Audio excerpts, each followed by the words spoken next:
மாண்டவர் மீண்ட சம்பவம் அரங்கேறிய இடம் கர்நாடக மாநிலம். அங்குள்ள ஹாவேரி மாவட்டம் ஷிக்கானின் பங்காபுராவைச் சேர்ந்தவர் 45 வயதான பிஷ்டப்பா குடிமணி. இவர் ஸ்டேஷனரி கடை நடத்தி வருகிறார். மஞ்சள் காமாலையால் பாதிக்கப்பட்டிருந்த இவர் சிகிச்சைக்காக தனியார் மருத்துவமனை ஒன்றில் அனுமதிக்கப்பட்டிருந்தார். பிஷ்டப்பா குடிமணி சிகிச்சை பலனின்றி உயிரிழந்ததாக மருத்துவர்கள் அறிவித்ததை அடுத்து அதிர்ச்சி அடைந்த குடும்பத்தினர் அழுது புலம்பினர்.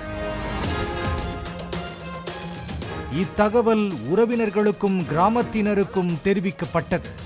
உடனடியாக அவரது உறவினர்கள் கண்ணீர் அஞ்சலி போஸ்டர் எல்லாம் அடித்து ஊர் முழுக்க ஒட்டிவிட்டனர். பல மணி நேரம் ஃபார்மாலிட்டி எல்லாம் முடிந்து பிஷ்டப்பா உடல் உறவினர்களிடம் ஒப்படைக்கப்பட்டது. அவரது உடலை வாகனத்தில் ஏற்றி வீட்டுக்கு எடுத்துச் சென்றனர்.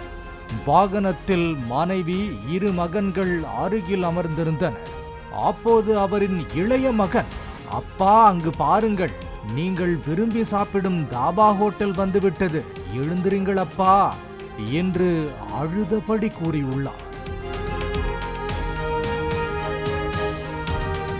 இதை கேட்ட பிஷ்டப்பா ஹா என்று கூறி மூச்சை இழுத்து விட்டதாக கூறப்படுகிறது. அதிர்ச்சி அடைந்த குடும்பத்தினர் ஆம்புலன்ஸை நிறுத்தி உடனடியாக ஷிக்கானில் உள்ள அரசு மருத்துவமனையில் பிஷ்டப்பாவை மீண்டும் அவசர சிகிச்சைக்காக அனுமதித்தனர். அங்குள்ள மருத்துவரிடம் விஷயத்தை கூறினர். 2 மணி நேரம் செயற்கை சுவாச கருவி பொருத்தும்படி செவிலியரிடம் மருத்துவர்கள் கூறியுள்ளனர். 2 மணி நேரத்துக்கு பின் மேல் சிகிச்சைக்காக கிம்ஸ் மருத்துவமனைக்கு அழைத்துச் செல்லுமாறு பரிந்துரைத்தனர். அதே ஆம்புலன்ஸில் கிம்ஸ் மருத்துவமனைக்கு பிஷ்டப்பா கொண்டு செல்லப்பட்டார். அங்கு அவருக்கு சிகிச்சை அளிக்கப்பட்டு வருகிறது. இறந்ததாக அறிவிக்கப்பட்ட நபர் உயிர் பிழைத்ததால் குடும்பத்தினர் மகிழ்ச்சி அடைந்துள்ளனர்.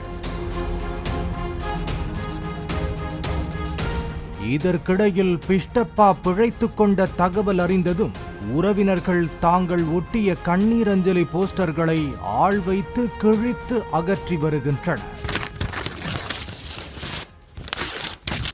வாட்ஸ்அப், எக்ஸ் சமூக வலைத்தளங்களிலும் அவரின் படத்தை பதிவேற்றம் செய்து இரங்கல் தெரிவித்து பதிவிட்டிருந்தவர்களும் மாண்டதாக கூறப்பட்ட பிஷ்டப்பா மீண்டு விட்டதாக மறுபதிவு செய்து வருகின்றனர். பாலிமர் செய்திகளுக்காக பெங்களூரு செய்தியாளர் வாசு.